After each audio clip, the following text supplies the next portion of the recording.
Hello guys, അസ്സലാമു അലൈക്കും. എല്ലാവർക്കും ഷിബാസ് വേൾഡിലേക്ക് സ്വാഗതം. ഇന്ന് പാത്രം കഴുകുന്ന സിങ്ക് എങ്ങനെ ക്ലീൻ ചെയ്യാം, അടപ്പുകളൊക്കെ എങ്ങനെ എടുക്കാവുന്നതാണ് ഒരു ടിപ്സുമായിട്ടാണ് വന്നിരിക്കുന്നത്. പപ്പാളിക്ക ഇലയുണ്ട്, അതിൽ നാരങ്ങയുണ്ട്, ഒരു നാരങ്ങയുണ്ട്. പപ്പാളിക്ക ഇല അത് ചിലവിടെ ഓമക്കായി എന്ന് പറയും. അതിൻ്റെ ഇല എടുക്കുക, തണ്ടോടുകൂടി ഇല പിക്കണം കേട്ടോ. പപ്പാളിക്ക ഇലയാണത്. ഇല എടുത്തിട്ടുണ്ട്, നാരങ്ങ എടുത്തിട്ടുണ്ട്.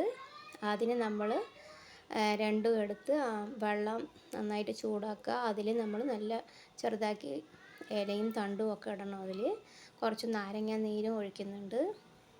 അപ്പം നന്നായി തിളച്ച് വരും വെള്ളം. തിളച്ച് വരുമ്പോൾ കളർ മാറിക്കിട്ടും. കളർ മാറി വരും. നല്ല ഒന്ന് തിളയ്ക്കണം കേട്ടോ. തിളയ്ക്കുന്നവരെ നമ്മൾ വെയിറ്റ് ചെയ്യണം. നാരങ്ങ നന്നായി പിഴിഞ്ഞൊഴിക്കുന്നുണ്ട്. അതിനുശേഷം ആ നാരങ്ങയിൽ നമ്മൾ വേസ്റ്റായി കളയേണ്ട ആവശ്യമില്ല. ഇതിൽ കുറച്ച് നമ്മൾ ഉപ്പ് ചേർക്കുക. ഉപ്പ് നന്നായിട്ട് അതിൽ തേച്ച ശേഷം ആ സിങ്കിന് മുകളിലും താഴെയും ഉള്ളിലും ഒക്കെ നന്നായിട്ട് തേച്ച് കൊടുക്കുക. ഉള്ളിലൊക്കെ തേക്കുക. ഉള്ളിലൊക്കെ തേച്ച ശേഷം ഉള്ളിൽ മുകളിൽ ഒക്കെ തേക്കണം. നടുവിൽ ഉള്ളിലൊക്കെ നന്നായി തേക്കുക. വെറുതെ കളയേണ്ടതില്ല. നാരങ്ങേനെ നന്നായി തേക്കുക. ഇതിൻ്റെ ഉപകാരം എന്താ വെച്ചാൽ നല്ല കറകളൊക്കെ പോയി കിട്ടും. നല്ലൊരു സ്മെല്ലുണ്ടാവും. നല്ല വെള്ളമൊക്കെ നന്നായി എല്ലാവിടെയും ആക്കുക. നാരങ്ങയുടെ സ്മെല്ല് നല്ല സ്മെല്ലാണല്ലോ, മണമാണല്ലോ.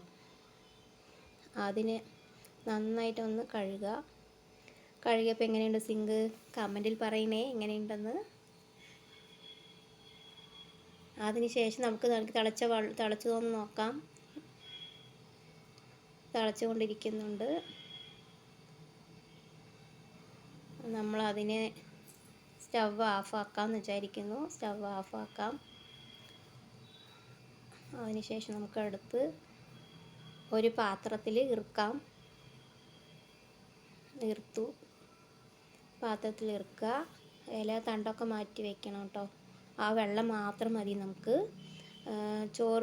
ചോറുണ്ടിട്ട് കുട്ടികളൊക്കെ പാത്രം അങ്ങനെ കൊണ്ടിടുമല്ലോ. അപ്പോൾ ചോറിൻ്റെ വെറ്റുകളും പല വെറ്റുകളും ഒക്കെ കിടക്കുമല്ലോ ഉള്ളിൽ. അപ്പോൾ അതൊക്കെ അടഞ്ഞിട്ടുണ്ടെങ്കിൽ എന്തടഞ്ഞിട്ടുണ്ടെങ്കിലും അത് നമുക്ക് അടപ്പ് എടുത്ത് കിട്ടും. കുറച്ച് സ്മെല്ലൊക്കെ ഇല്ലാതാകും. അടപ്പ് എടുത്ത് കിട്ടും. ഓക്കെ, എല്ലാവരും ട്രൈ ചെയ്യൂ. രാത്രി ട്രൈ ചെയ്യൂ എല്ലാവരും. ഞാൻ വീഡിയോയ്ക്ക് വേണ്ടി രാവിലെ എടുത്തതാണത്. എല്ലാവരും പണിയൊക്കെ കഴിഞ്ഞ് രാത്രി ചെയ്ത് നോക്കൂ. തുടർന്ന് ചെയ്യണം കേട്ടോ. നാരങ്ങേൻ്റെയൊക്കെ തുടർന്ന് ചെയ്താൽ ആ കറകളൊക്കെ പോയി കിട്ടും. Okay guys, bye. വീഡിയോ ഇഷ്ടപ്പെട്ടാൽ ലൈക്ക് ചെയ്യൂ, സബ്സ്ക്രൈബ് ചെയ്യൂ.